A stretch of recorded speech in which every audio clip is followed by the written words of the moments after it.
dipersembahkan oleh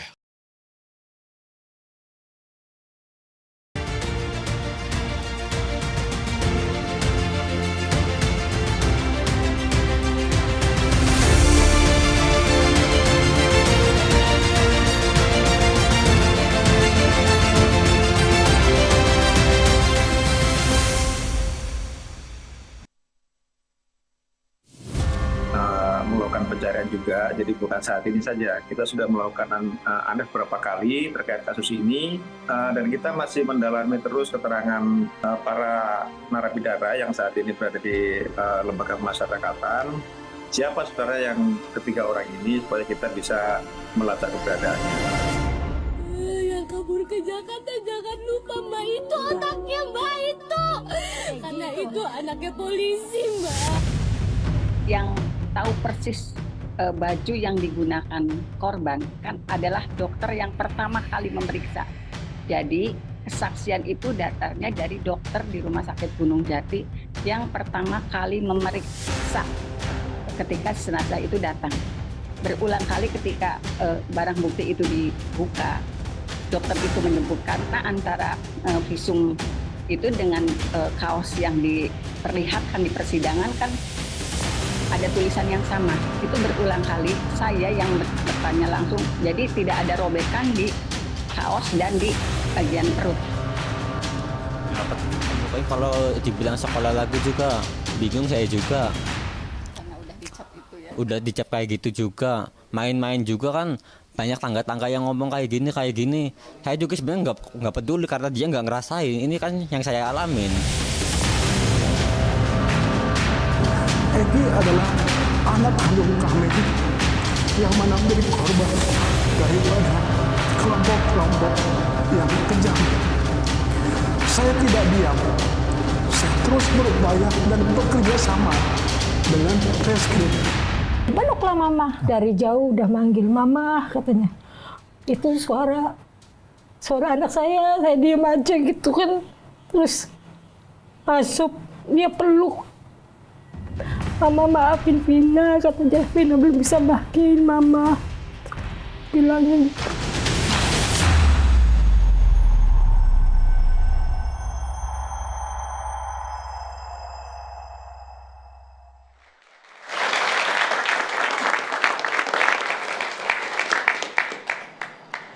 Selamat malam, pemirsa, ini sebenarnya sangat tragis. Kami kembali mengurai kejadian yang terjadi pada 2016 silam. Berkas ini sangat tebal, ini merupakan berkas BAP yang pertama, kasus pembunuhan Vina. Malam hari ini kami akan coba mengurai apakah betul ada kejanggalan dalam pembunuhan keji terhadap Vina dan juga Eki pada Agustus 2016.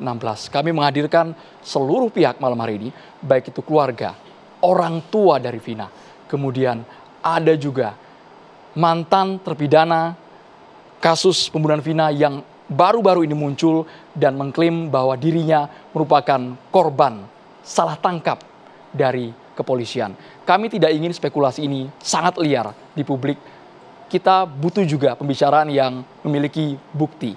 Kalau memang ada kejanggalan yang betul tidak pas sesuai dengan kronologi kejadian, maka malam hari ini akan kami buka semuanya di catatan demokrasi. Saya akan perkenalkan satu persatu.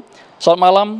Sekali kami turut berduka dengan keluarga dari Vina, dari orang tua Vina yang sudah hadir, ibu dan juga bapak. Terima kasih banyak malam hari ini berkenan hadir, serta kakak kandung dari Vina, Mbak Marliana, yang selama ini menemani orang tua dan berani berbicara di publik sebagai juru bicara keluarga almarhumah Vina. Saka Tatal, mantan terpidana pembunuhan Vina. Selamat malam, Saka. Boleh digunakan mic-nya, Saka. Kemudian Ibu Titin Priyalianti, pengacara Saka Tatal. Malam, Bu Titin. Selamat malam. Ramadhani, putra mantan Wakil Bupati Cirebon. Ramadhani. Selamat malam. Kami menghadirkan Ramadhani ini karena dalam beberapa hari ini Dani yang namanya dikait-kaitkan dengan 3 orang DPO.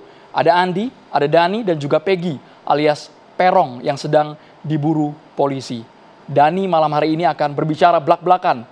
Apakah betul yang selama ini disasar oleh publik Itu fitnah semata, ilusi atau seperti apa? Nanti Dani juga berbicara. Sairo, Ibu Sudirman terpidana kasus pembunuhan Vina, yang malam hari ini Ibu Sairo diwakili sama Bapak juga. Dengan Bapak siapa Bapak? Mohon maaf.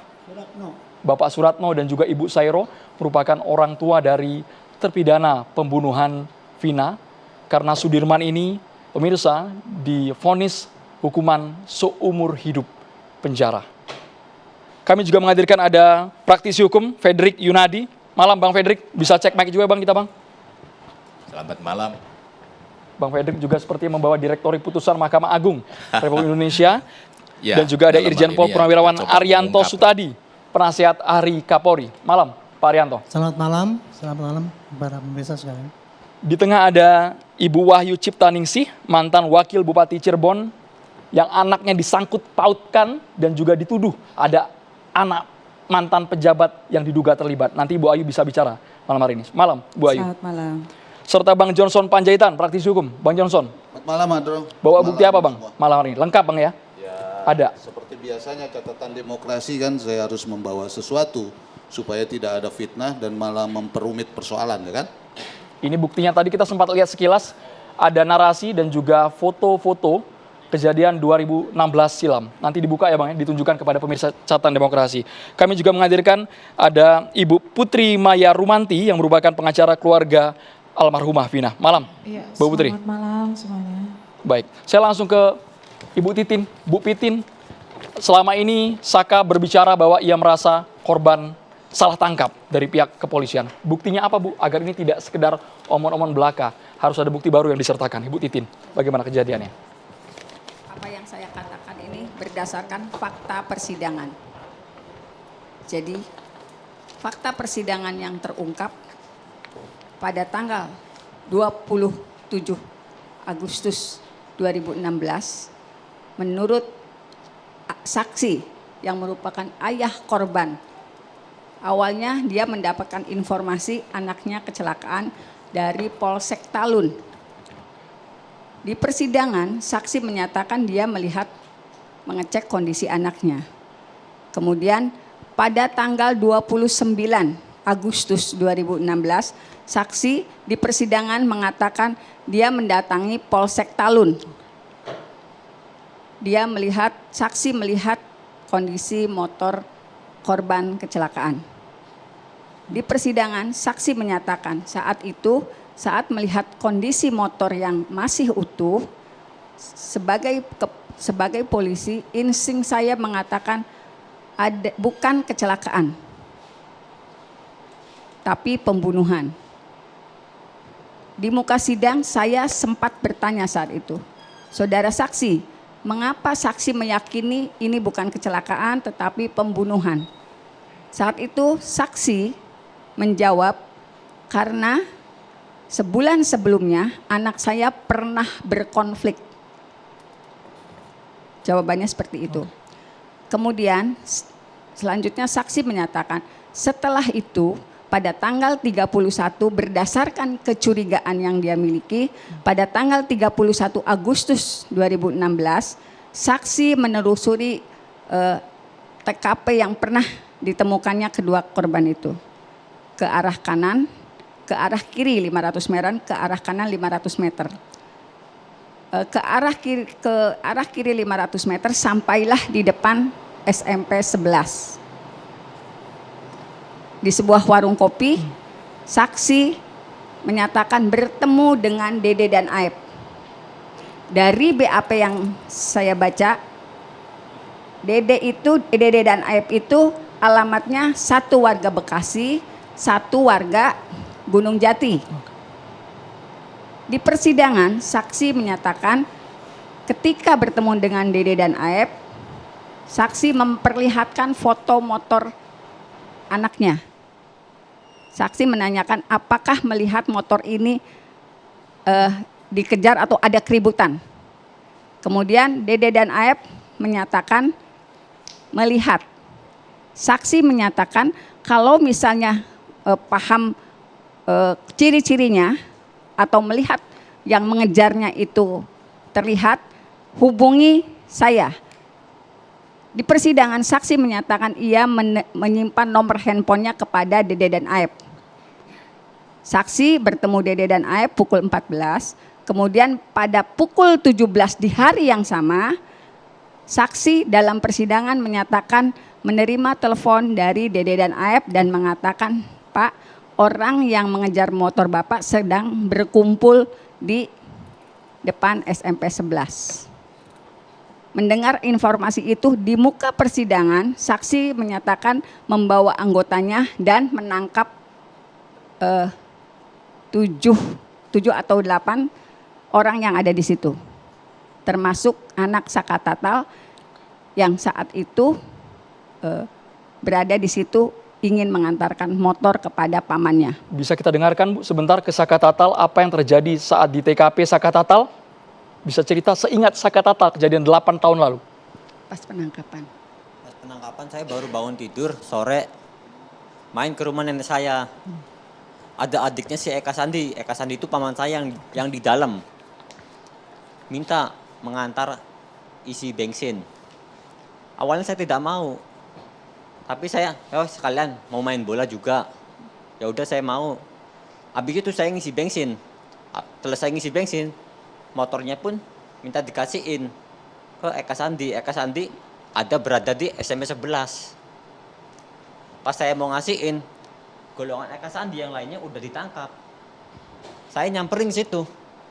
Tanpa penjelasan apapun, saya juga ikut ditangkap. Nyamperin pamannya Saka? Iya. Oke. Tanpa ada penjelasan apapun? Tanpa penjelasan apapun. Saka sempat membantah waktu di TKP, Pak saya nggak bersalah atau apa? Ada kalimat-kalimat tersebut yang keluar? Saya pernah bertanya, Pak salah saya apa? Nggak ada keterangan apapun, langsung dibawa. Langsung dimasukin ke mobil. Setibanya di kantor polisi? Langsung ada dibawa. keterangan-keterangan, ada penjelasan? Nggak ada. Saat langsung itu Saka dibawa. berumur berapa saat itu Saka? Waktu itu 15 tahun.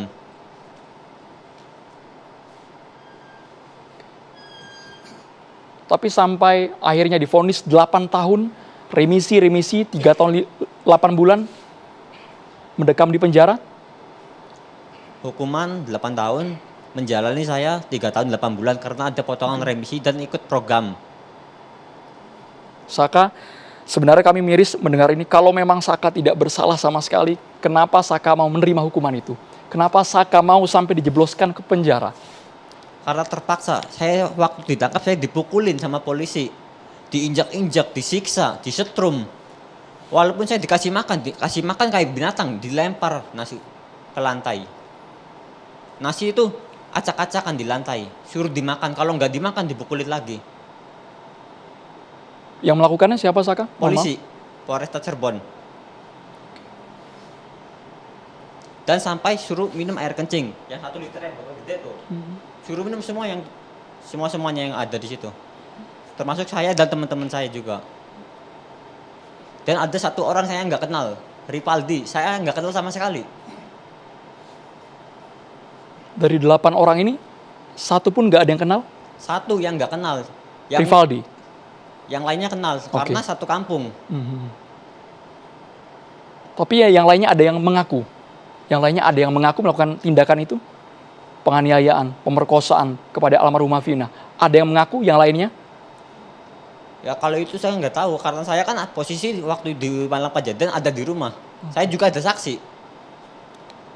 Saksi saya sampai sekarang masih ada. Sampai ujung waktu, Saka Tata, apakah keluar sampai akhirnya kamu terpaksa untuk mengaku, kalau versi kamu?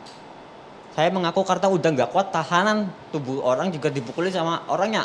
Dipukulin, sekuat-kuatnya orang dipukulin, disetrum, diinjak-injak, disiksa. Tahanan tubuh orang itu beda-beda. Saya udah nggak kuat, udah nggak bisa nahan lagi. Saya juga udah pasrah. Berkali-kali, berhari-hari, atau seperti Tiap apa? hari kayak gitu terus. Tiap pagi juga tiap apel propos dipukulin sama polisi. Kondisi fisik waktu itu bisa digambarkan Saka? Mohon maaf. Ya kondisi fisik lemas, mata memar, kepala juga bocor, cuman sekarang udah mending. Kalau memang ada dugaan oknum yang, mohon maaf tadi Saka mengatakan oknum memaksa saya untuk mengatakan pengakuan. Polisi disiksa. apa yang mereka ucapkan kepada Saka sehingga Saka mau tidak mau harus mengaku karena tidak ada pilihan lain?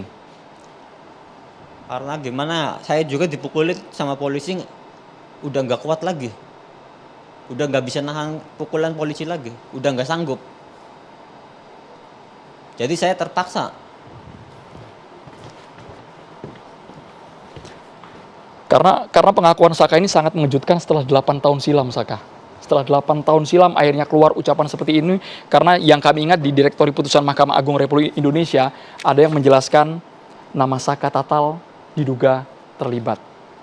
Saka Tatal juga pasti tahu isinya apa. Apakah itu sesuai dengan pengakuan Saka waktu itu karena kondisi yang terpaksa harus mengucapkan hal tersebut, Saka? Iya benar, saya terpaksa. Padahal saya waktu di malam itu saya ada di rumah. Sampai sekarang juga saya masih ada saksi. Tapi seperti ini, Saka, ini kan melibatkan oknum aparat dalam tanda kutip. Saka siap menerima segala jenis resikonya kalau memang fakta versi Saka ini tidak bisa dibuktikan di meja persidangan. Siap. Sekalipun Bu Titin ini kan sudah ingkrah, Bu, ya. Sudah vonis, sudah menjalani hukuman. Dari Bu Titin, bukti apa yang ingin dibawa, yang ingin ditujukan kepada publik? Sesaat lagi pemirsa, hanya di Catatan Demokrasi. Kami akan segera kembali.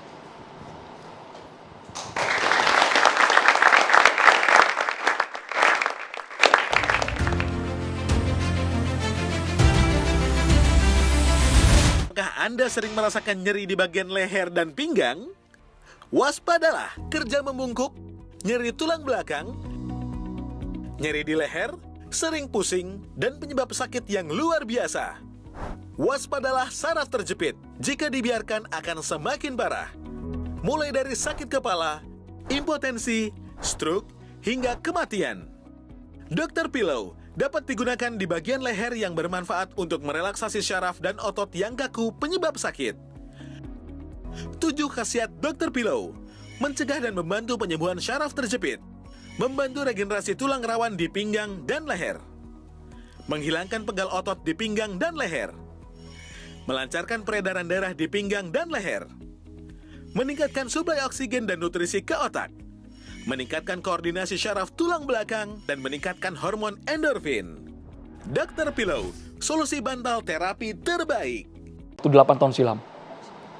Saya juga berani sumpah. Sumpah apapun saya juga berani. Sumpah demi Allah saya nggak melakukan apa yang dituduhkan tersebut. Kita boleh ke kakaknya Saka. Teteh ingat kami dengar ada peneroran juga ke keluarganya Saka, ada orang tidak dikenal datang ke rumah. Betul itu, Teh? Kalau teror, kalau teror sih bukan yang dulu-dulu, sekarang. Yang baru-baru ini? Setelah Saka bebas? Iya. Kalau dulu enggak ada. Terornya seperti apa bentuknya? Ya, datang tamu lagi, nanyain kasus seperti itu. Yang kemarin. Padahal Saka ini udah mau selesai kan, laporannya 2 bulan lagi. Walaupun di luar Saka juga masih laporan ini tuh. Sampai sekarang masih laporan? Masih. Berarti sampai sekarang masih berinteraksi sama polisi? Masih. Di lapas Bapas. Oke. Berarti masih pembebasan bersyarat? Masih dalam pengawasan? Iya. Pembebasan dalam pengawasan. Maksud kami ketika Saka tadi mendapatkan tindakan kekerasan di kantor polisi dengan oknum polisi ya Saka ya. Saat akhirnya Saka dipaksa untuk mengaku, ada perubahan perilaku Saka dari aparatnya? Boleh Saka? Mic-nya diarahkan ke Saka Teh. Ngomong kayak gini, kalau dari awal kalau kayak gini kan nggak ada bakalan dipukulin kayak gini. Bilang begitu. Berubah drastis? Berubah drastis. Ketika sudah ada pengakuan itu terucap dari mulut Saka? Iya betul.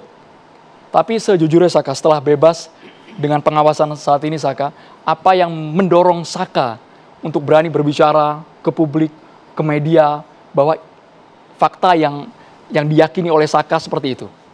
Ini kan saya ngalami sendiri ya. Jadi kalau orang lain bilang apa juga saya sebenarnya nggak peduli. Ini biar semua orang tahu bahwa saya tidak bersalah apa yang dituduhkan tersebut. Saya tidak melakukan apa yang dituduhkan. Baik. Saya juga kepengen nama baik saya tuh pulih kembali kayak dulu lagi. Buktinya apa Saka yang saat ini selain secara lisan Saka ucapkan, bukti yang bisa ditunjukkan ke aparat yang Saya Saka juga miliki dan juga kuasa dari hukum? awal juga punya saksi bahwa saya ada di rumah sama kakak saya. Sampai saya pergi ke bengkel juga sama paman saya. Tambahan dari pihak keluarga? Ya, waktu itu saya hadirkan semua, tetapi hakim selalu mengincarnya selalu ke BAP. Walaupun saya hadirkan semuanya. Dengan nadanya tinggi. Jadi saya sendiri di situ bingung. Saya berupaya mengumpulkan barang bukti seadanya. Benar-benar dicari. Saya hadirkan waktu itu, tapi tidak didengar. Sampai saya ingat sekali satu momen ada dari saksi yang dari pihak penuntut itu menyatakan bahwasanya Vina itu memakai rok mini. Tetapi ketika barang bukti dikeluarkan itu celana panjang. Itu yang membuat saya kok janggal. Bukan cuma itu, kan bajunya juga kelihatan. Saya itu orang awam, saya nggak mengerti hukum. Tapi dari baju saja sudah kelihatan. Kok yang lain kenapa saya berusaha mengikuti aturan, ini gagal, coba lagi. Saya ikuti lagi sampai ke Mahkamah Agung. Gagal juga, tidak didengar, ya sudah. Makanya yang terakhir itu adalah sidang presiden. Saya tanyakan ke Saka langsung. Saka, dari pihak keluarga, semuanya sudah berusaha. Saya sudah ikhtiar. Yang saya dapatkan ikhtiar itu adalah sebuah pakaian. Saya balikan lagi ke Saka, bagaimana? Apakah mau lanjut atau bagaimana? Karena jujur orang tua itu tidak mampu. Kami itu dadak nyari uangnya. Kami tidak mampu pada saat itu. Jadi pada pas putusan sampai hukuman seperti itu, saya benar-benar balikin lagi ke Saka. Harus bagaimana? Karena pada posisi itu benar-benar sudah lelah. Berupaya sebegitu berjuangnya, tidak didengar. Baik Teteh. Pemirsa, kita boleh beralih ke Sudirman. Sebenarnya dari 8 tersangka yang diringkus oleh polisi, kala itu hanya Saka yang sudah bebas dan 7 orang lainnya divonis seumur hidup penjara. Saat ini sudah bergabung bersama kami ada Pak Suratno yang merupakan orang tua dari Sudirman dan juga ibu kandungnya, Ibu Sairo. Pak Suratno, yang Bapak ingat 8 tahun silam yang dialami oleh Sudirman seperti apa, Pak Suratno? Ya, kalau Sudirman kok orangnya kurang pendiam, kurang ngomong. Dari kesana sini kok diem aja, sama orang tua aja jarang ngobrol. Kalau makan aja kita ngumpet gitu. Kalau suka ya itu gak bisa ngomong lah, jarang ngobrol. Dari Ibu Sairo, sebagai ibu kandung dari Sudirman, Ibu, komunikasi terakhir seperti apa? Ibu Titin mungkin bisa bantu kami selaku kuasa hukum Sudirman. Di antara waktu itu para terdakwa, memang Sudirman sebetulnya memiliki tingkat kecerdasan yang sangat rendah. Walaupun saya tidak bisa menyebutnya dengan ini idiot, karena memang di persidangan juga saya pernah mengajukan untuk diperiksa ahli jiwa, cuman ditolak. Justru di Sudirman lah yang sampai hari ini muntah darah. Kemarin saya dapat informasi juga ini muntah darah. Karena di luar sidang pun karena mungkin tekanan-tekanan yang diterimanya karena tingkat kecerdasannya sangat rendah, dia juga hanya lulusan SD, mudah sekali dia, saya bahasanya kayak gimana, mudah sekali dipaksa mengaku.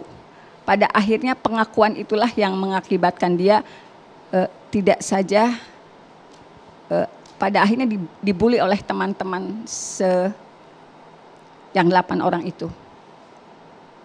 Karena saya betul-betul saat sebelum sidang, Sudirman dihadirkan di dalam ruang tahanan sebelum masuk sidang itu dia sempat muntah darah karena dipukuli justru oleh teman-temannya.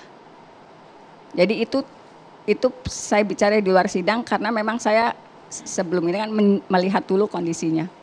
Dan pada satu kesempatan dia sempat memakai masker. Waktu itu saya ingat betul salah satu hakim ketua menyatakan, kenapa Sudirman pakai masker? Jadi dalam kondisi seperti itu sepertinya kalau dari gesturnya hakim tahu di antara 8 pelaku yang dihadirkan, 8 terdakwa yang dihadirkan itu Sudirman paling banyak menerima tekanan. Waktu itu Sudirman jawab, batuk Pak. Tapi sebetulnya kami tahu semua apa yang terjadi. Sudirman itu kalau di lingkungan rumah memang tidak memiliki teman. Kalau bahasa anak sekarang dibully. Dalam persidangan, saya sempat menghadirkan saksi memang dia mainnya antara rumah musola.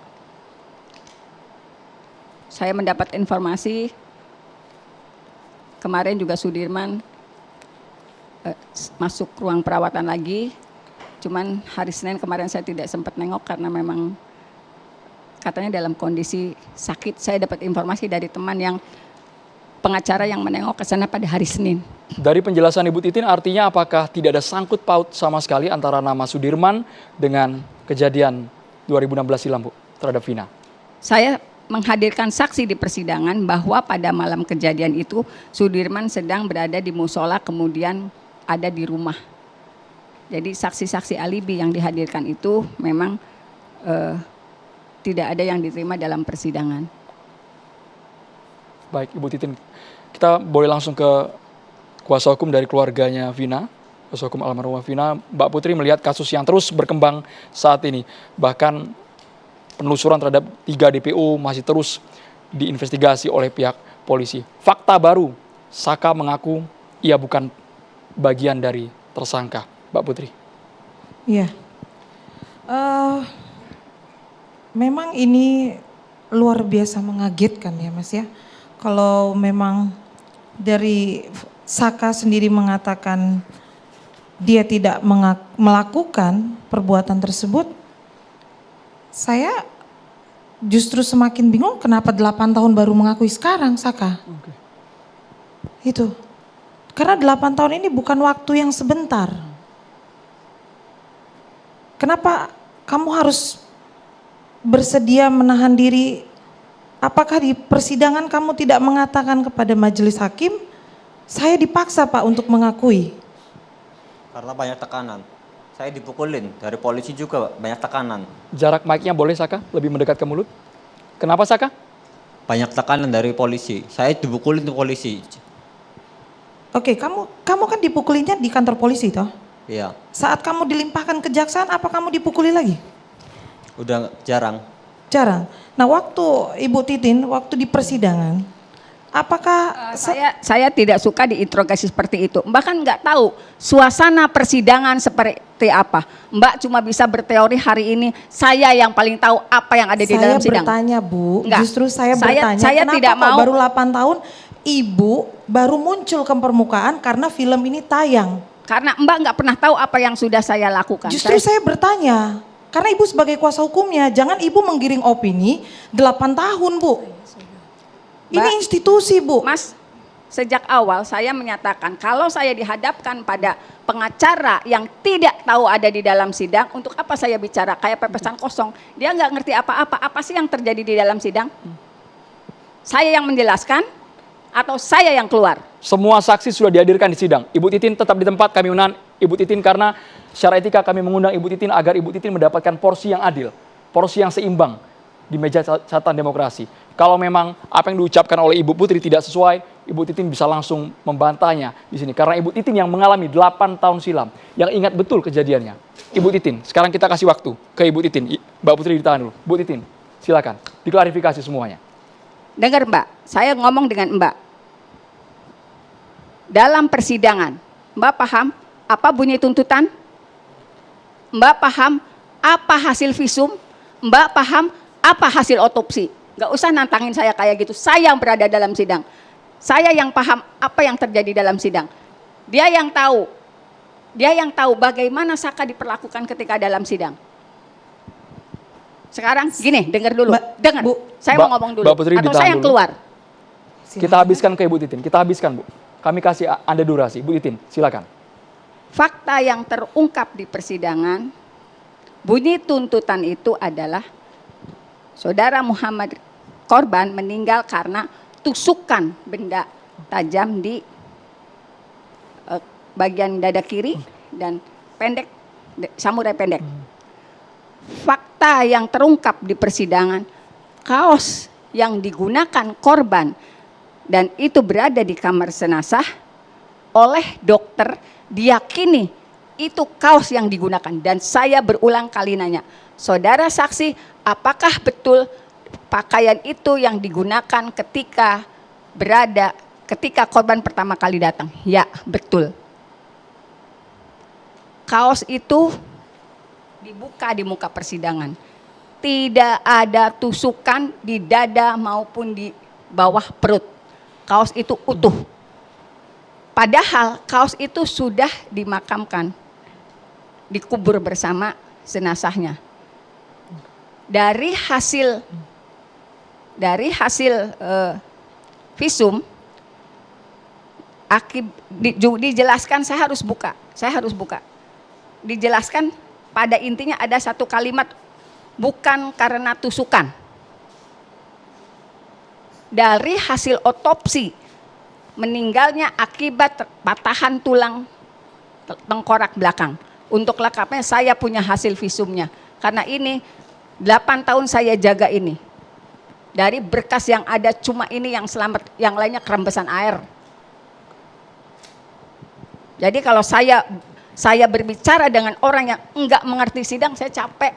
Kayak monyet ngagu gulung kalapa kalau kata orang Sunda mah. Mbak bisa aja ngomong, enggak, kenapa mesti bicara sekarang? Mbak enggak tahu, dari 2016 saya sudah lapor kemana-mana, cantik. Saya sudah lapor ke Propam Polda Jabar, keluarganya tahu. Saya sudah lapor ke Komisi Yudisial, saya sudah lapor ke Komnas HAM. Dapat apa dari mereka? Saya nggak dapat apa-apa informasinya. Baik, jadi saya tidak mau diberi pertanyaan yang orang nggak ngerti dalam sidang. Paham? Kalau saya misalnya nanya lagi ke saya yang keluar. Lalu saya harus bertanya Bu Titin, dengan siapa? Bu Titin, Bu Putri, ibu-ibu berdua tetap di meja catatan demokrasi. Kita akan berikan porsi yang sama dan juga seimbang. Sekarang kita dengarkan tanggapan dari Ibu Putri tanpa bertanya langsung kepada Ibu Titin. Bu Putri, ditanggapi Ibu Putri. Iya, jadi begini Mas, memang kami ini kan kuasa hukum baru. Iya toh? Jadi kalau kami bertanya wajar dong. Betul Pak? Terus saya harus bertanya dengan siapa? Karena Anda kuasa hukumnya. Kalau saya tanya sama Bapak, ya nggak mungkin Bapak bisa jawab karena Bapak pun tidak bersidang. Kan Ibu lucu, saya bertanya. Ibu kan bilang sudah mengadu ke sana ke sini, berarti kan tidak ada hasil. Berarti ini fakta persidangan itu terbukti. Kalau Ibu mengatakan Anda tidak tahu bersidang, ya saya memang tidak bersidang saat itu. Bagaimana saya bisa tahu? Saya ini menanyakan sama Ibu, setelah Ibu tidak berhasil mengadu ke sana ke sini, apa yang Ibu lakukan? Sekarang kan muncul film Pina baru blow up lagi. Lah Ibu sekarang baru keluar dengan Saka. Oke, saya ceritain Mbak. 2016-2017 dokumen saya mengenai salah tangkapnya Saka sudah keluar. Sudah keluar. Saya harus ngomong human interest Mas. Setelah film itu turun, demi Allah teman saya di Cirebon semua telepon saya. Mbak Titin gini-gini nih. Mereka sebetulnya 2016-2017 itu mereka tahu apa yang terjadi. Wartawan Cirebon tahu apa yang terjadi. Kemarin setelah Saka dibongkar, demi Allah demi Rasulullah salah satu wartawan nangis. Mbak Titin maaf, dulu kami nggak dengar apa yang Mbak Titin ngomong. dosa saya 8 tahun dibiarkan seperti ini. Dari situ juga saya mendapat informasi, dulu ada wartawan dari Jakarta disuruh ke Cirebon tapi pulang lagi. Karena? Ya saya nggak ngerti, kan mereka yang tahu Mas. Baik. Untuk peliputan ini. Karena yang dihembuskan waktu itu kan geng motor tahun 2016-2017. Jadi blow up-nya tuh seolah-olah ada kekejaman yang luar biasa dari para pelaku ini. Fakta yang terjadi di persidangan, menurut Liga Akbar, itu teman dekatnya Eki. Pukul 21.15, dia masih bersama Eki dan Vina. Dia melewati jalan perjuangan. Dia menjelaskan secara rinci pakaian yang digunakan oleh Vina. Kaos bertuliskan ekstasi. Itu ada di berita acara pemeriksaan. Saya yang punya ini.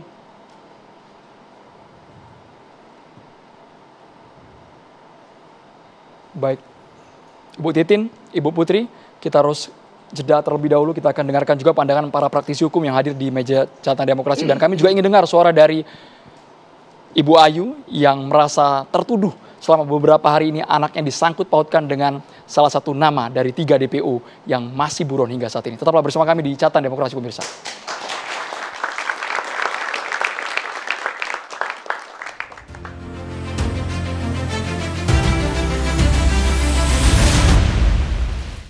Olahraga sangat penting untuk meningkatkan imunitas tubuh. Tidak ada tempat untuk alat sport yang besar juga menjadi kendala. Kini hadir solusinya, Zeus Mini Bike.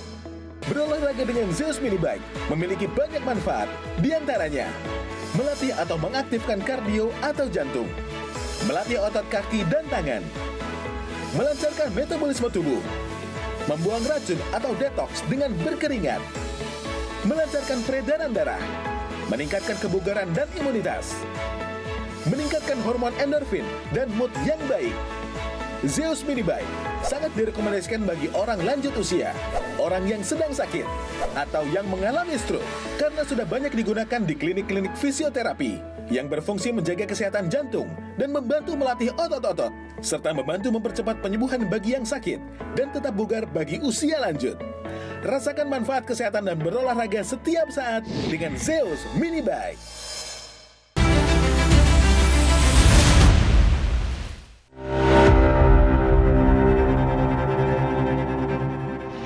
Di lokasi inilah jenazah Vina pada tahun 2016 dieksekusi, diperkosa dan dianiaya hingga lemas dan tak berdaya. Tangan Dede dipukul pakai balok gede. Dipukul tangan Vina patah. Bukan diseret pakai motor, dipukul tangan Vina. Terkait DPO ini kita sudah merilis lama semenjak kasus ini terungkap dulu. Jadi berdasarkan keterangan para pelaku memang ada 3 orang ini yang dulu ikut serta melakukan. Bisa di Polresta Cirebon saya dipukulin, disiksa, sampai disetrum juga. Ngasih makan juga dilempar di lantai, suruh dimakan. Kalau nggak mau, saya pukulin lagi. Itu yang polisi yang ucapkan. Egi adalah anak kandung kami yang mana menjadi korban daripada kelompok-kelompok yang kejam. Saya tidak diam. Saya terus berupaya dan bekerja sama dengan Reskrim. Apakah benar salah satu pelaku yang DPO adalah anak mantan bupati? Sudah viral di mana-mana. Ayo penyidik Polda Jabar bergerak cepat, jemput sekarang malam ini juga. Peluklah mama. Dari jauh udah manggil mama katanya. Itu suara anak saya diem aja gitu kan. Terus masuk, dia peluk. Mama maafin Vina, katanya Vina belum bisa bahagiain mama. Bilangnya gitu.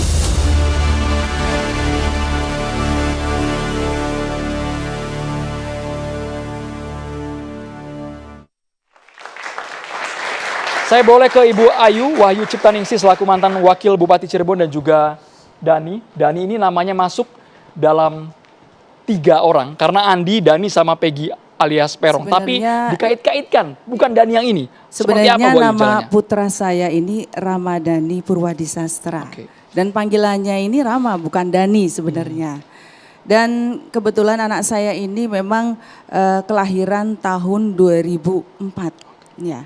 Kalau tadi melihat dari informasi Ibu bahwa kejadiannya itu di bulan Agustus tahun 2016, anak saya itu masih usia 11 tahun, SD kelas 5 gitu ya. Jadi hal yang tidak mungkin. Dan saya mendapatkan berita ini memang 3 hari ke belakang ini langsung viral. Memang Bang Hotman menyampaikan bahwa ada anak mantan bupati gitu ya.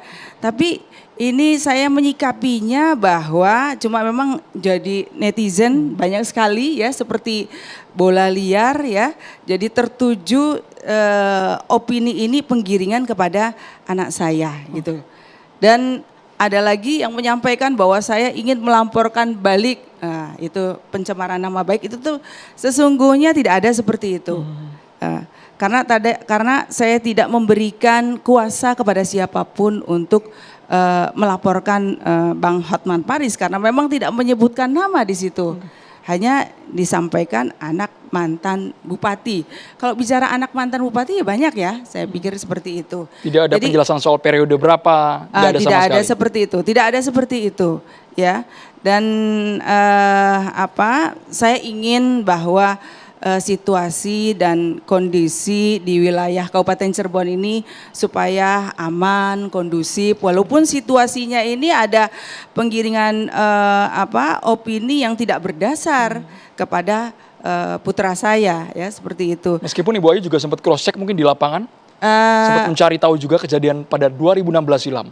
Iya, saya jadi sebelumnya saya sempat nonton juga karena memang saya tidak tahu, tidak paham ceritanya seperti apa. Yang kebetulan saya nonton karena memang sudah viral, rame, ada filmnya. Saya nonton. Ini sebenarnya ceritanya seperti apa, begitu ya. Dan memang sebenarnya ini berdampak sekali kepada anak saya, ya kan? Karena anak saya setiap jalan dijauhi oleh temannya, setiap jalan di umum sempat disampaikan bahwa kamu pembunuhnya, Dani, seperti itulah. Jadi dibully lah ya seperti itu. Tapi ini sesungguhnya yang saya tangkap bahwa masyarakat menginginkan bahwa kasus ini juga supaya lebih terang benderang, terungkap ya pelakunya yang 3 orang ini yang memang masih belum tertangkap ini supaya bisa diketahui pelakunya. Jangan sampai ada lagi ini bulian atau fitnah, berita-berita hoax yang nyampe kepada anak-anak saya. Kita ke Ramadhani boleh Ibu? Kita ke Ramadhani, kita dengarkan apa yang dialami oleh Ramadhani. Bismillahirrahmanirrahim. Izin menjawab apa saja yang dialami oleh saya. Mungkin salah satunya ya benar kata Mama, dibully dan dijauhi oleh teman-teman saya. Kayak setiap jalan pokoknya mata itu selalu tertuju kepada saya. Kayak saya setiap jalan keluar ada yang nanyain, ada yang teriakin, "Woi pembunuh." "Woi inilah." Ya kayak seperti itu. Ada beberapa yang saya tanggepi, ada juga yang tidak gitu. Udahlah langsung pulang aja. Rama tahu awal mulanya siapa yang tiba-tiba memunculkan itu dan jadi viral di media sosial? Kalau yang memunculkannya siapa yang pertamanya saya tidak tahu sama sekali. Tapi pada saat itu teman saya ngirimin link dari medsos, baik TikTok maupun Instagram, "Lu viral nih Ram," katanya. Ada yang nyangkut pautin lu karena lu sebagai diduga sebagai pembunuh. Tapi saya menyikapinya, udahlah biarin aja, udah biasa kayak gitu mah. Paling juga nggak akan viral gitu. Itu mah cocokologi aja, saya bilang kayak gitu. Awalnya saya lihat di TikTok, penontonnya cuma 100, ya nggak akan viral juga, nggak akan meledak juga gitu. Saya diemin 2 hari, 3 hari, kok tiba-tiba ada yang DM, "Woi pembunuh, klarifikasi dong," katanya gitu. Terus di TikTok saya lihat udah 1 juta, udah 100.000 yang lihat. Dan nambah liar aja gitu semuanya. Betul-betul 2016 tidak ada sama sekali. Tidak tahu sama sekali mungkin dari Rama. Kejadian yang menimpa Vina dan juga 2016 betul yang mama saya sampaikan, saya masih SD. Dan bahkan ada satu akun TikTok itu ya mungkin lucu ya. Ada yang ngotot banget gitu loh. Ada yang ngotot banget bilang kalau ya mungkin ini anak SD jadi ketua geng motor gitu. Anak SD mana yang jadi ketua geng motor gitu loh. Kaki saya aja belum nyampe buat nyetang motor gitu. Jadi nggak masuk akal sama sekali gitu loh. Cerita-cerita mereka ini. Yang paling pahit apa Rama yang dialami? Ya mungkin saya salah satu korban bully, tertindas ya. Mungkin di depan umum saya selalu diliatin, selalu ditanya pembunuh lo, ini lo. Wah dasar keluarga pembunuh, kayak gitu. Sebenarnya saya menyikapinya ya biasa-biasa saja. Tetapi saya nggak tega kalau misalnya mama saya tuh neteskan air mata. Gitu. Karena saya jadi korban bully gitu. Karena saya pengen lihat mama saya tuh nangis akan saya karena kebahagiaan, karena bangga punya anak kayak saya gitu. Tapi kan sekarang kan saya kan dicap sebagai pembunuh. Gitu. Bu Ayu. Iya, terima kasih. Jadi ya saya prihatin kalau dengan keluarga Vina ya, prihatin karena memang saya sangat concern ya terhadap perempuan karena saya memang karena kasus ini bullying terhadap perempuan, kemudian juga terjadi kekerasan terhadap perempuan. Dan sekarang hari ini anak saya terkena berita hoax, fitnah ya yang membawa dampak juga kepada anak saya. Mudah-mudahan anak saya dengan pemberitaan yang sebegitu banyak berita hoaxnya kepada anak saya, mudah-mudahan anak saya juga selalu diberikan keselamatan oleh Allah Subhanahu wa taala. Dari Rama, ada yang ingin disampaikan mungkin ke keluarga Vina? Ada kakak kandungnya Vina yang ada di samping Rama? Ya, yang pertama, yang paling utama saya turut berduka cita pada keluarga Vina. Dan semisalnya butuh bantuan atau apapun ya, yang bisa saya lakukan, apapun gitu. Saya ingin bantu, saya berserta keluarga ingin membantu apapun itu. Agar kasus ini segera terungkap. Agar nggak ada korban seperti saya lagi gitu. Saya takut ada korban selanjutnya seperti saya gitu loh. Rama-rama yang selanjutnya. Yang diduga-duga oleh netizen. Jadi untuk saya stop di saya aja. Cukup di saya aja. Seperti itu. Kak Marliana, kami ingin suaranya sedikit. Kak Marliana boleh bersuara dengan banyaknya mungkin tuduhan ke orang yang sudah membantah. Ia bukan pelaku sama sekali, tapi disangkut pautkan dengan kasus yang menimpa adik Anda, Kak Marliana. Sebenarnya saya juga kurang setuju ya. Tolonglah jangan menjudge karena namanya sama, terus di 100% kan dia pelaku. Kita cari tahu dulu kebenarannya. Gitu. Baik Kak Marliana, kita ke Bang Johnson. Kejanggalan apa yang Bang Johnson telaah dari kasus yang menimpa Vina ini? Bang Johnson. Sebelumnya boleh saya sampaikan sesuatu dulu? Boleh, Ibu Titin silakan. Saya pengacara dari kampung, Mas. Tapi apapun, kalau saya menghadapi sesuatu, biasanya saya pelajari dulu. Kalau saya dapat klien, saya pasti pelajari dulu di mana. Saya tidak paham dengan pertanyaan tadi. Mohon maaf kepada dari kantor hukum Hotman Paris ya. Pak Hotman Paris dengan segala hormat. Saya agak kaget tiba-tiba, kenapa baru sekarang? Saya fakta, dia fiksi. Akhirnya kan pusing, saya ini yang emosi. Jadi idealnya, eloknya, seperti Bang Johnson, ketika akan bicara di sini, Bu boleh nggak lihat berkasnya? Harusnya kan eloknya begitu, biar tahu kita posisinya di mana. Nggak ujuk-ujuk nanyain, saya kan tidak tahu apa yang terjadi. Mau nanya ke siapa? Kalau pengacara kan biasanya nggak begitu cantik. Biasanya saya dipercaya kasus-kasus. Apa sih ininya? Kita cari tahu sampai di mana sih? Kalau perlu kan Mbak nggak ada urusan dengan saya. Loh kok Bu Titin punya berkas? Mbak kita bedah dulu yuk. Apa sih sebetulnya yang terjadi? Ini berkas ini pernah dihadirkan di persidangan loh. Kita perdebatkan loh. Sambil saya tunjukkan ke layar Ibu. Kenapa sih mesti fiksi dulu? Nanya dulu kenapa? Kenapa sebelumnya nggak cari tahu? Kan saya juga terbuka. Mbak boleh nggak lihat berkasnya? Saya pengen tahu. Saya kalau saya pengacara kampung, Mbak, biasanya begitu. Biasanya begitu kalau saya dipercaya satu kasus. Tar dulu, kamu pernah nggak pakai pengacara lain? Coba berkasnya mana? Coba saya lihat deh. Nggak ujuk-ujuk nanyain. Jadi mohon maaf Mbak, mungkin gaya kota kayak gitu. Kalau di kampung enggak. Pelajari dulu, pahami dulu. Mbak kan bisa cari tahu ke saya. Jawab ya, Bu. Saya jawab ya, Bu ya. Jadi kalau ada pertanyaan Mbak ke saya, tidak akan saya jawab. Ya udah ngapain Ibu ngomong kalau begitu. Di sini nih kita bukan berdebat, Bu. Saya diundang di sini ini mendengarkan, bukan berdebat. Kenapa Ibu jadi marah-marah? Langsung masuk ke pokok perkaranya, Bu Putri. Langsung masuk ke materinya. Jadi begini, kalau Ibu ini menyampaikan, Mbak tanya dulu berkas saya aja baru ketemu Ibu malam ini. Saya dapat nih berkas dari Pak Jody.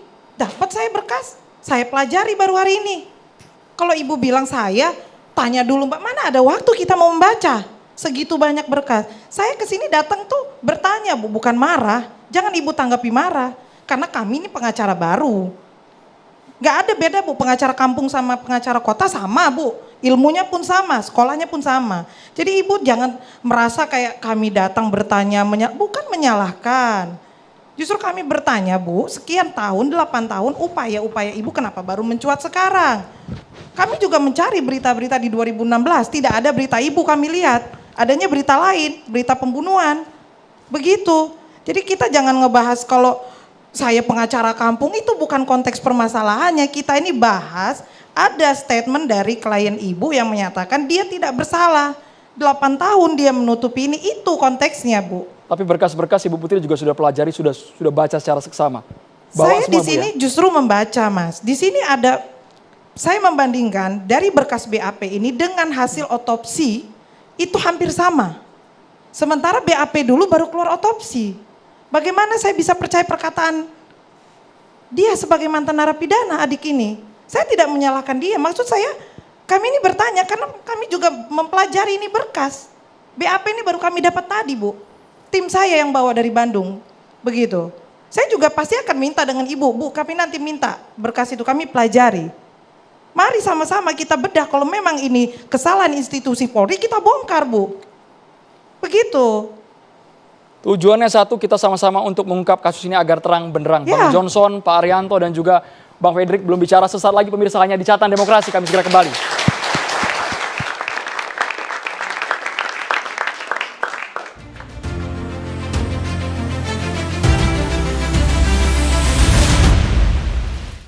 Apakah Anda sering merasakan nyeri di bagian leher dan pinggang? Waspadalah, kerja membungkuk, nyeri tulang belakang, nyeri di leher, sering pusing, dan penyebab sakit yang luar biasa. Waspadalah saraf terjepit. Jika dibiarkan akan semakin parah. Mulai dari sakit kepala, impotensi, stroke, hingga kematian. Dr. Pillow dapat digunakan di bagian leher yang bermanfaat untuk merelaksasi syaraf dan otot yang kaku penyebab sakit. 7 khasiat Dr. Pillow: mencegah dan membantu penyembuhan syaraf terjepit, membantu regenerasi tulang rawan di pinggang dan leher, menghilangkan pegal otot di pinggang dan leher, melancarkan peredaran darah di pinggang dan leher, meningkatkan suplai oksigen dan nutrisi ke otak, meningkatkan koordinasi syaraf tulang belakang, dan meningkatkan hormon endorfin. Dr. Pillow, solusi bantal terapi terbaik. Olahraga sangat penting untuk meningkatkan imunitas tubuh. Tidak ada tempat untuk alat sport yang besar juga menjadi kendala. Kini hadir solusinya, Zeus Mini Bike. Berolahraga dengan Zeus Mini Bike memiliki banyak manfaat, diantaranya melatih atau mengaktifkan kardio atau jantung, melatih otot kaki dan tangan, melancarkan metabolisme tubuh, membuang racun atau detox dengan berkeringat, melancarkan peredaran darah, meningkatkan kebugaran dan imunitas, meningkatkan hormon endorfin dan mood yang baik, Zeus Mini Bike sangat direkomendasikan bagi orang lanjut usia, orang yang sedang sakit, atau yang mengalami stroke karena sudah banyak digunakan di klinik-klinik fisioterapi yang berfungsi menjaga kesehatan jantung dan membantu melatih otot-otot, serta membantu mempercepat penyembuhan bagi yang sakit dan tetap bugar bagi usia lanjut. Rasakan manfaat kesehatan dan berolahraga setiap saat dengan Zeus Mini Bike.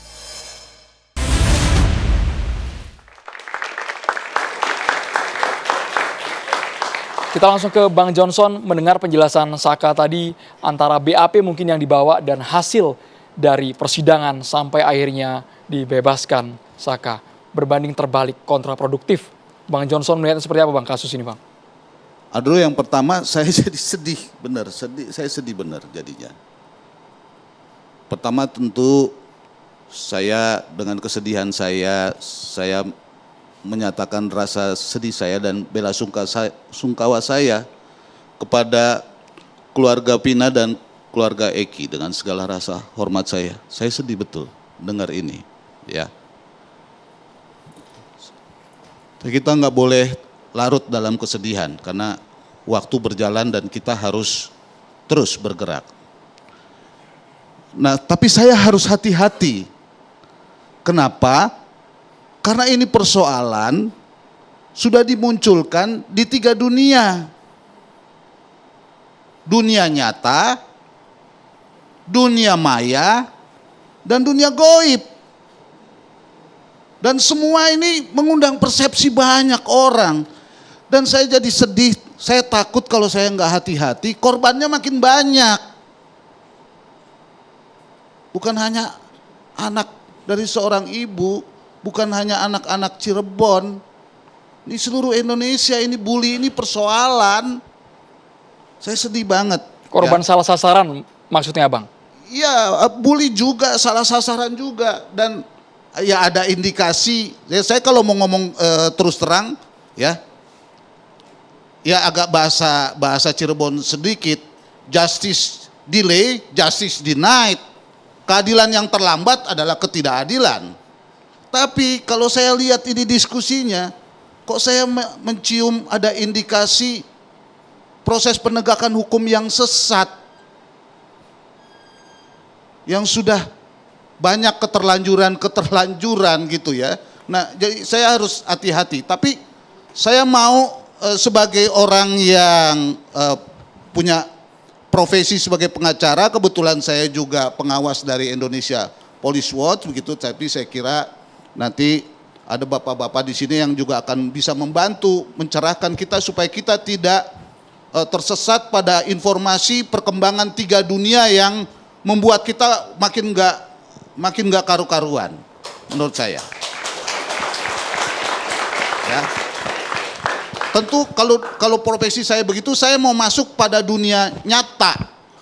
Kebetulan profesinya hukum, saya memulai dari fakta hukum. Ya, pertama fakta hukumnya, ini peristiwa kematiannya Vina dan Eki. Saya ulangi lagi, ini persoalannya kematian Vina dan Eki. Pertanyaannya kematiannya Vina dan Eki karena apa? Ya kan? Kalau lihat proses yang berkembang dan dokumennya, yang pertama katanya kecelakaan lalu lintas. Yang kedua katanya ada pembunuhan. Yang ketiga sekarang ada pembunuhan dan ada perkosaan. Ya kan?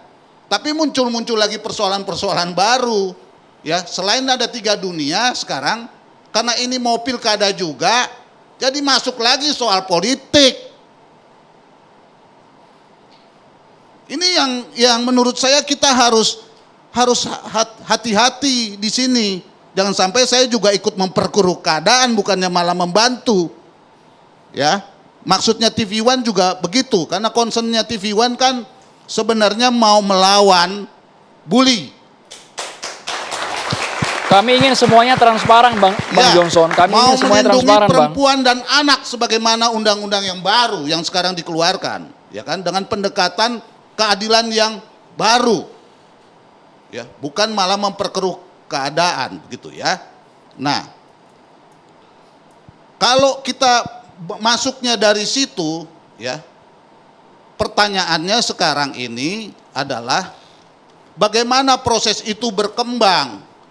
Nah, kalau saya menggunakan pakai fakta-fakta hukum, maka dengan segala rasa hormat saya, ya, teman-teman yang memiliki media sosial, ya, yang sekarang terus-menerus di mana rekaman yang ada hubungannya dengan kegiatan goib, dengan segala rasa hormat, karena itu di setel terus di mana-mana, ya, suara itu, suara dia kesurupan itu terus-menerus di mana-mana, dan menurut saya itu bukan hukum dengan segala rasa hormat saya pada kita semua, punten, supaya nih kita jernih, ya, punten nih, ya, harus agak hati-hati, apalagi ini difilmkan dan sudah ditonton pada waktu saya menonton, akibat saya terganggu dengan kasus ini karena saya mencintai Cirebon, saya lama mengajar di sana mulai dari muda, jadi saya kaget-kaget dengan ini semua. Tapi kita tidak bahas film sama sekali, Bang Johnson. Kita tidak bahas film sama sekali.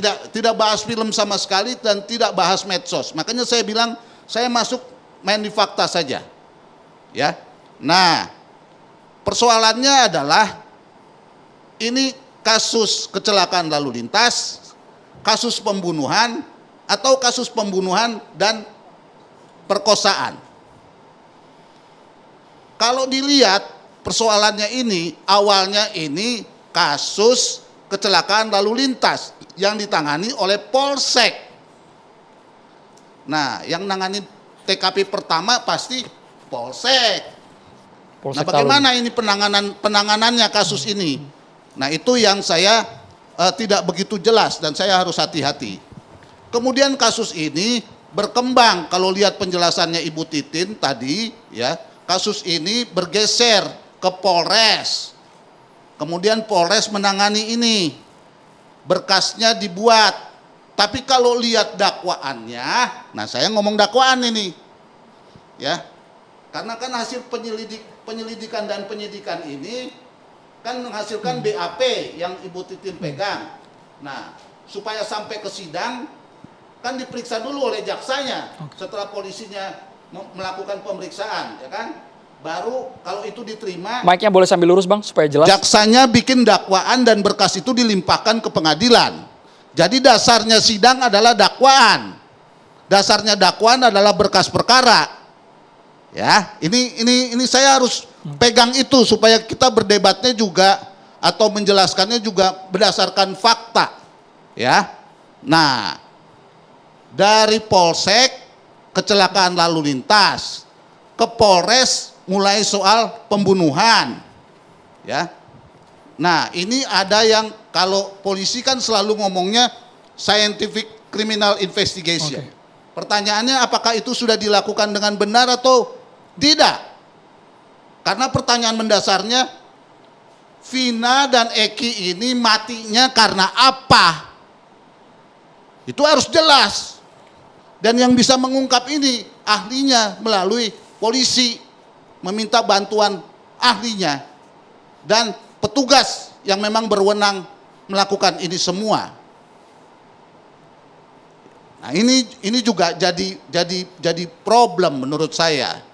Karena apa yang dilakukan di Polres, apakah itu memang kecelakaan tunggal? Nah, itu kan jadi perdebatan. Ditambah apa yang dialami Saka tadi, Bang Johnson? Ya, apa yang dialami Saka itu nanti kita ngomongnya di belakang. Karena Saka sudah menjalankan hukuman. Dia sudah menjalankan hukuman.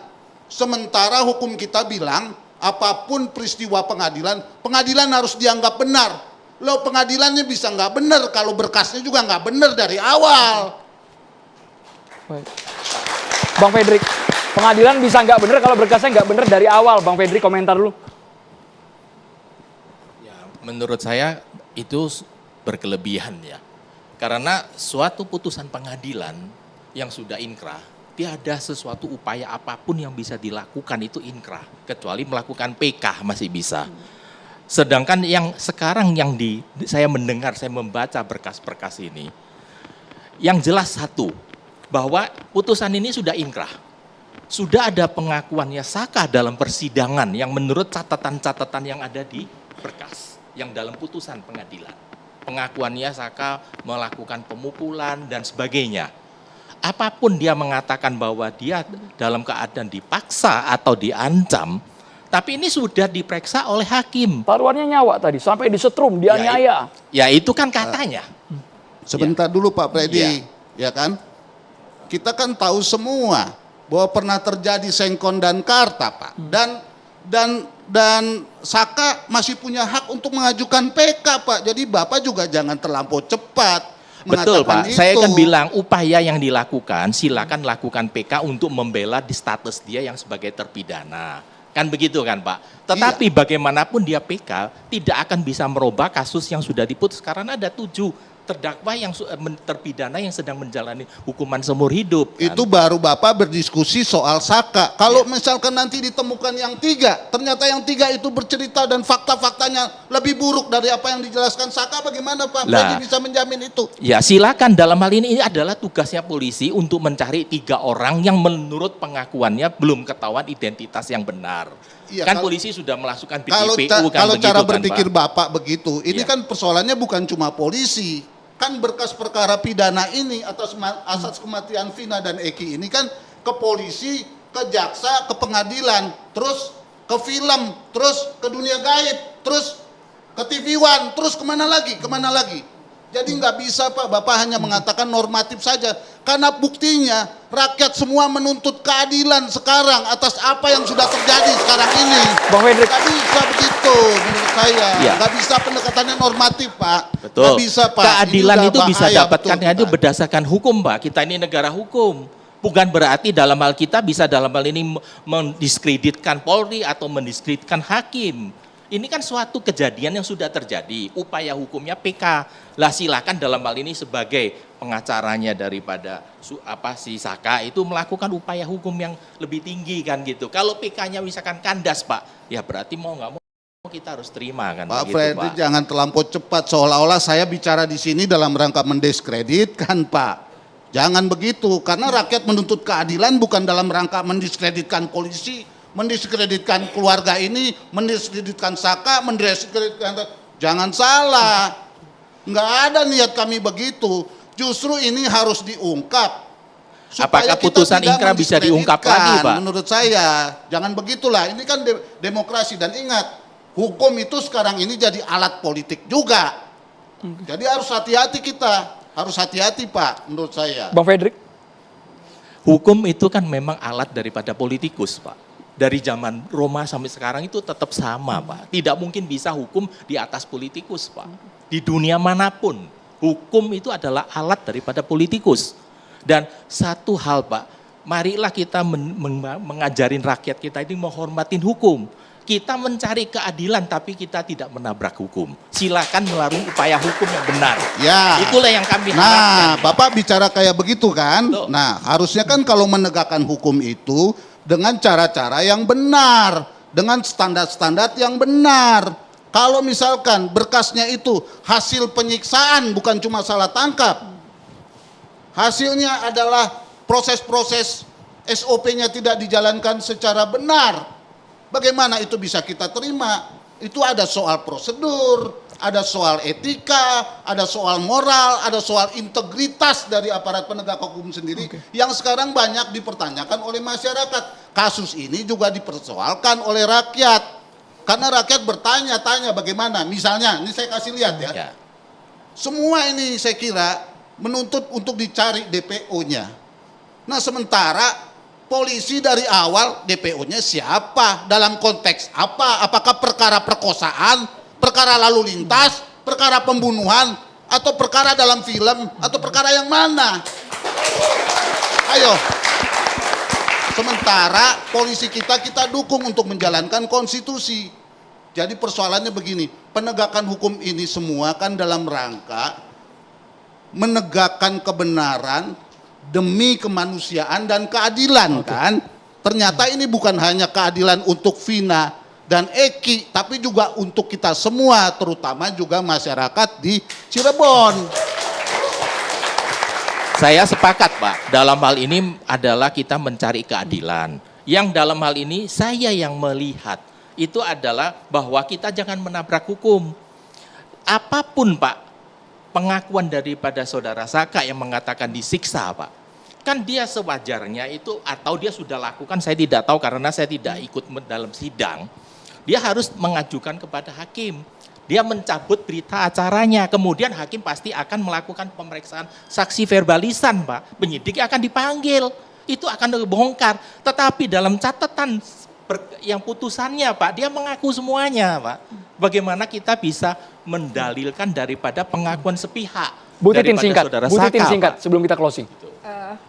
Gini, saya tuh sebetulnya nggak mau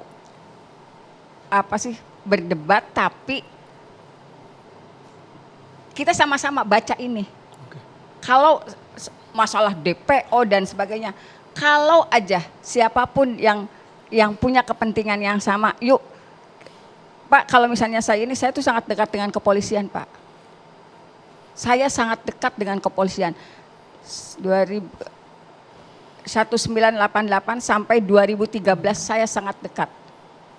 Saya sangat dekat dengan kepolisian dan saya seperti merupakan bagian dari mereka karena tempat main saya di situ. Kalau di Cirebon mungkin paham. Saya itu sangat dekat dengan kepolisian. Saya menghormati orang-orang yang pernah menjadi Kapolres di sana. Tapi sekali lagi Bapak Ibu, kita tidak mendiskreditkan polisi sama kepolisian. sekali. Karena dari Sebetulnya Tibuan kami ada, juga berusaha mengundang, Bu Titin. Kami berusaha mengundang Humas dari Polda Jabar, tapi beliau belum berkenan untuk hadir di Catatan Demokrasi malam hari. Kita harus jeda dulu hanya di Catatan Demokrasi, pemirsa. Tetaplah bersama kami.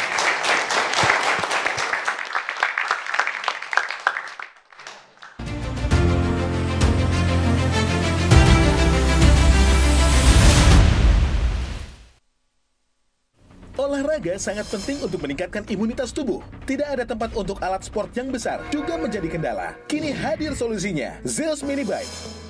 Berolahraga dengan Zeus Mini Bike memiliki banyak manfaat, diantaranya melatih atau mengaktifkan kardio atau jantung, melatih otot kaki dan tangan, melancarkan metabolisme tubuh, membuang racun atau detoks dengan berkeringat, melancarkan peredaran darah, meningkatkan kebugaran dan imunitas, meningkatkan hormon endorfin dan mood yang baik. Zeus Mini Bike sangat direkomendasikan bagi orang lanjut usia, orang yang sedang sakit, atau yang mengalami stroke karena sudah banyak digunakan di klinik-klinik fisioterapi yang berfungsi menjaga kesehatan jantung dan membantu melatih otot-otot, serta membantu mempercepat penyembuhan bagi yang sakit dan tetap bugar bagi usia lanjut. Rasakan manfaat kesehatan dan berolahraga setiap saat dengan Zeus Mini Bike.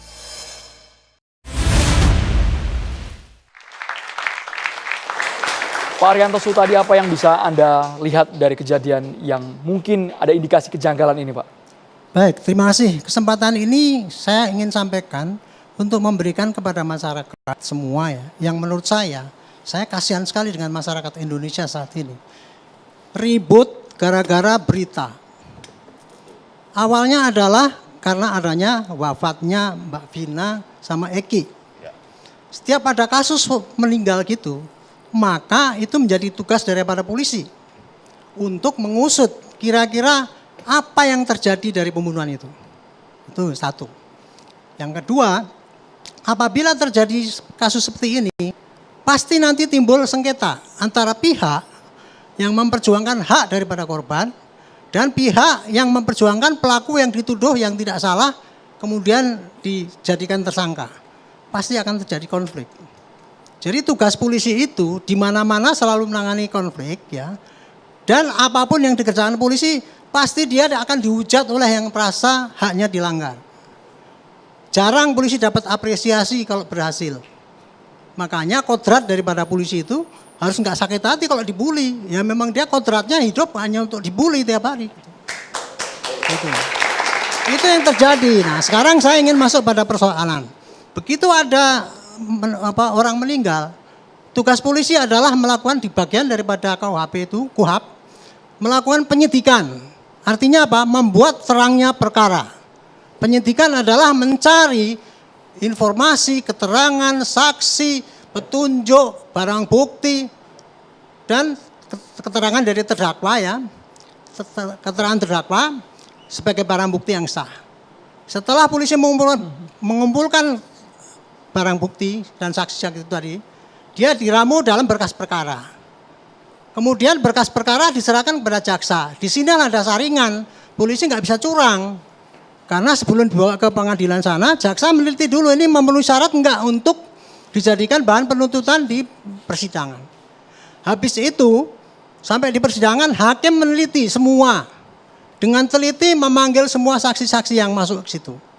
Barang bukti juga diteliti, kesesuaian itu tadi.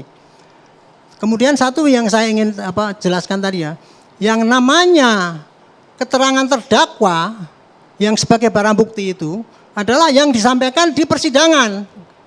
Jadi meskipun dia ngomong di berkas perkara, kalau di persidangan dia mengatakan tidak, hakim akan melihat dari situ. Nah, dari pengumpulan itu barang bukti itu ya, hakimlah yang menentukan. Nah, di situ pasti terjadi ya, apa yang disampaikan oleh saksi, jaksa pasti bertentangan dengan pembela-pembela yang membela kliennya gitu. Itu sudah umum yang terjadi kayak gitu. Nah sekarang ini kalau melalui viralnya berita ini ya, kita itu, saya lupa tadi ya, penyidikan itu ibarat ya, kita itu mengumpulkan mosaik, tahu nggak potongan-potongan gambar kecil, kemudian kita satukan, kita rangkai, oh kira-kira ini gambarnya apa sih? Ini gambarnya orang yang dianiaya kemudian meninggal, atau gambarnya adalah kecelakaan lalu lintas. Nah, gitu, kalau udah lengkap, itu serahkan pada jaksa, jaksa membaca, oh iya betul, kemudian hakim akan memutus gitu. Kira-kira gitu ya. Nah sekarang ini yang terjadi, kita dulu ya, pertama kali waktu kejadian ini kan dilaporkan bahwa katanya kecelakaan lalu lintas gitu kan. Saya bisa menilai bahwa itu penyidikan pertama yang mengatakan langsung kecelakaan lalu lintas itu salah besar. Karena apa? Yang namanya orang meninggal itu nggak bisa disimpulkan nih kecelakaan sendiri gitu. Harus pakai laporan polisi dan dicek kemudian sebabnya matinya kenapa, siapa yang membunuh, mestinya begitu. Tapi kesalahan polisi yang di lapangan ini sudah dikoreksi waktu itu oleh Polres. Kemudian kan setelah korban komplain bahwa ini pasti ada penganiayaan, kan polisi dengan sigap ngejar siapa pelakunya. Nah karena waktu itu mungkin ya, ini saya karena sekali lagi cari mungkin, karena kan kita nggak dapat informasi yang jelas kan. Karena wah ini geng gitu kan, polisi dengan sigapnya cepat-cepat rangkap itu yang dianggap itu geng tadi itu. Dan polisi menangkap itu pasti berdasarkan kesaksian. Saksi yang masuk waktu itu kerjakanlah ditangkap. Nah, ditangkap kemudian diperiksalah dia gitu. Nah kemudian meriksanya tadi ada yang dikebukin dan sebagainya, itu bisa saja terjadi Pak ya. Bisa saja terjadi. Tetapi kalau untuk masa sekarang ini, perilaku polisi yang kayak gitu tuh menurut pengamatan saya 50 tahun jadi polisi ya, mulai tahun 71. Itu dulu memang pernah kayak gitu, tapi belakang ini hampir tidak pernah terjadi itu. Tetapi orang yang mengaku digebukin dan sebagainya itu, saya sering menerima kayak gitu. Saya dulu pernah nangkep teroris 12 orang ya di Ambon sana. Saya periksa di aula dengan disaksikan pengacaranya itu. Satu persatu. Setelah selesai apa? Dia lapor ke Komnas HAM. Pak, saya dicabuti kukunya. Saya didatangi Pak Wayan Karya, Komnas HAM. Saya panggil pengacaranya, Pak, coba terangkan waktu itu saya periksanya gimana. Itu contoh. Yang dialami Saka, Pak Arianto, yang dialami Saka ya, dipaksa untuk mengaku. Cerita kayak Saka itu bisa jadi benar, tapi bisa jadi juga enggak gitu Pak. Itu saya enggak malu. Bagi saya itu enggak penting bagi saya. Yang saya penting saya sadarkan pada ini ya, Pak Saka tadi itu ya. Hakim melihat keterangan Anda itu bukan dilihat dari berita acara.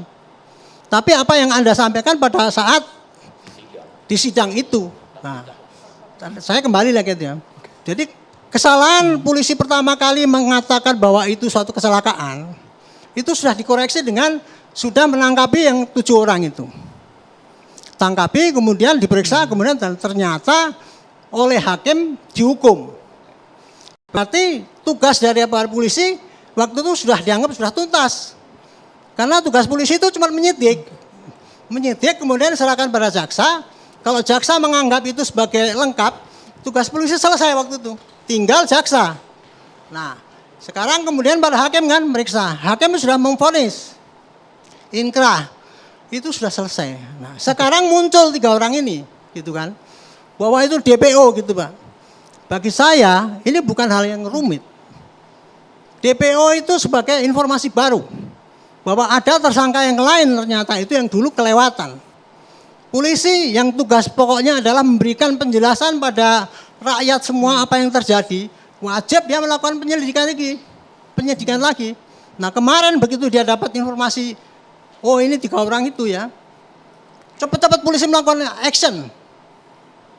Walaupun masih tertutup mukanya karena data awal yang diterima untuk dibikin DPO itu adanya cuma itu.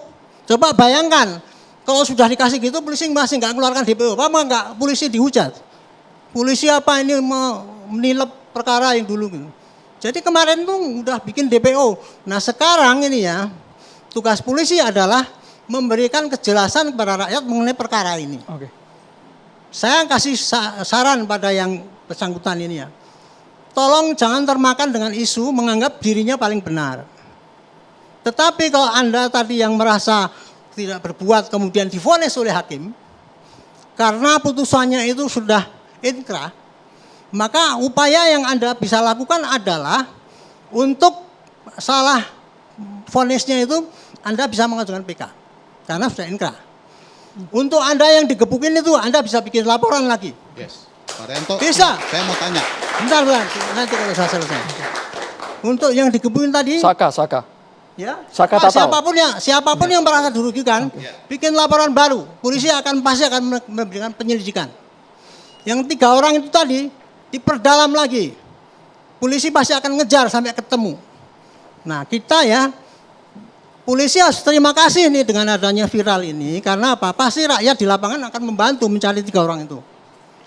Yang kedua, polisi bisa menunjukkan bahwa oh kinerja yang dulu ternyata ada yang kurang bagus gitu, diperbaiki gitu. Baik Pak Irianto. Jadi saya kira ini clear ya masalahnya. Sebenarnya ada yang kurang Pak. Apa? Bagaimana soal perkosaannya? Sementara di dakwaan nggak ada perkosaan. Itu bagaimana Pak? Yang lain saya setuju dengan penjelasan Bapak. Apapun yang disampaikan ya Pak, bukti seperti ini. Bukti sperma lah, bukti apa itu menunjukkan gitu ya.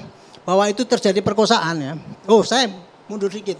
Adanya sperma di kemaluan orang itu belum tentu perkosaan Pak. Bisa ditafsirkan kalau sebelumnya dia pacaran, kemudian terbunuh. Apa itu perkosaan? Kan enggak kan.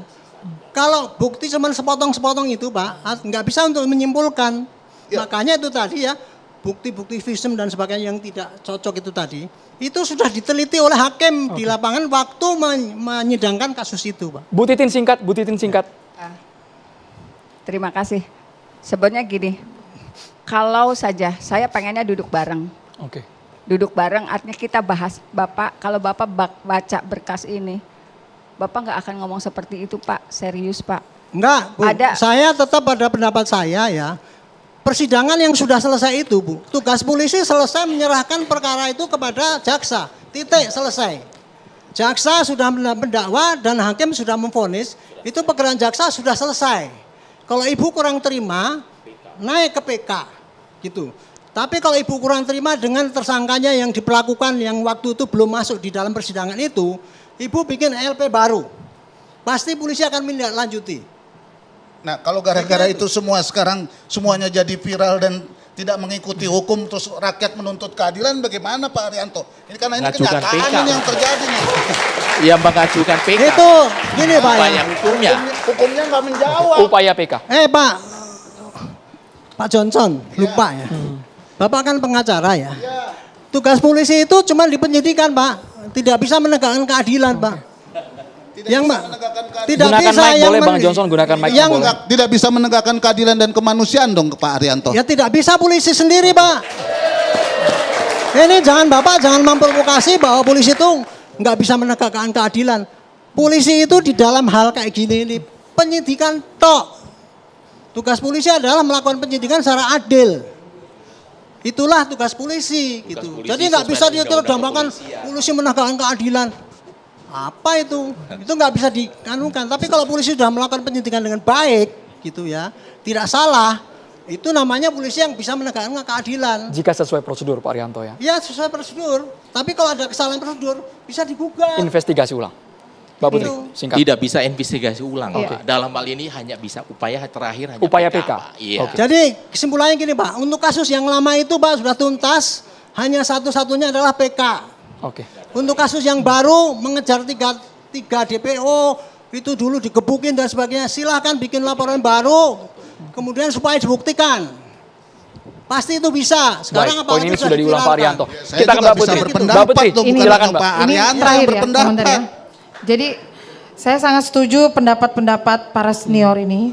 Saya di sini mewakili klien, Mas, korban. Kami tidak mendiskriminasi ataupun menyudutkan pihak polisian, kejaksaan, pengadilan. Justru kami sangat percaya sekali dengan apa yang sudah dilakukan oleh kepolisian. Ya, jadi ada suara sumbang tidak mengakui itu silahkan Anda.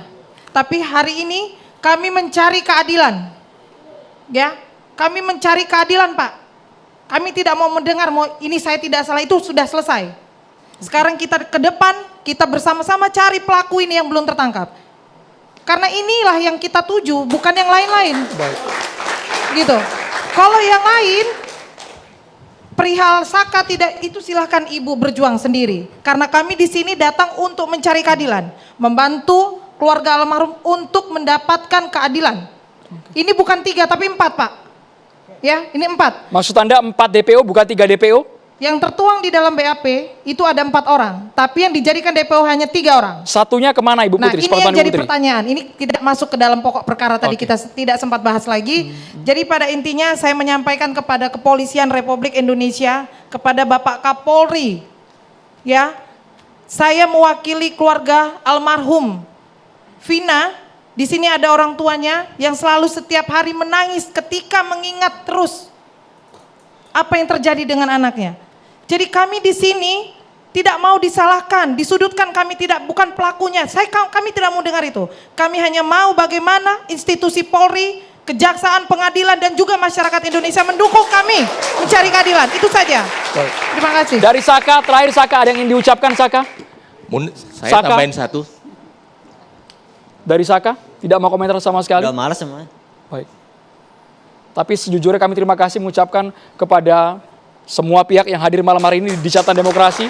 Sekali lagi kita sangat berharap kasus ini segera tuntas, terurai semua, terang benderang, daftar pencari orang, buronnya segera ditangkap Bapak-Bapak. Mohon maaf, kita sudah sampai di penghujung Catatan Demokrasi. Saya Andromeda Mercury, pemirsa Catatan Demokrasi minggu depan akan hadir bersama dengan rekan saya ada Gina Vita. Ya, Gina, halo kita bisa selamat bergabung malam bersama Andromeda saya. Mercury dan juga Bapak Ibu sekalian. Ini saya izin minggu depan dan juga beberapa minggu ke depan akan menggantikan Andromeda Mercury. Tapi tentu yang jadi pertanyaan, Andro mau kemana? Itu kan masih jadi pertanyaan dong, Andro. Kita sebulan akan pergi dulu dari Catatan Demokrasi untuk tugas di luar negeri. Terima kasih banyak kepada pemirsa TV One. Semoga kasus ini bisa terang benderang. Kami berharap perjuangan Ibu Titin, Saka dan juga keluarga Vina terus berlanjut, tidak terhenti. Bukan karena film, bukan karena viral. Ibu Titin ya, sepakat ya Bu ya? Saya tidak pernah merasa berjuang, saya lakukan apa yang harus saya lakukan. Baik. Terima kasih banyak Ibu dan juga Bapak yang sudah hadir di Catatan Demokrasi. Saya Andromeda Mercury. Dan saya Gina Vita, kami berdua pamit undur diri. Selamat malam, sampai jumpa. Terima kasih banyak. Ibu. Bapak Ibu, terima kasih. kita boleh salaman Ini sama dingin yang bawah. banget. Sama Ibu.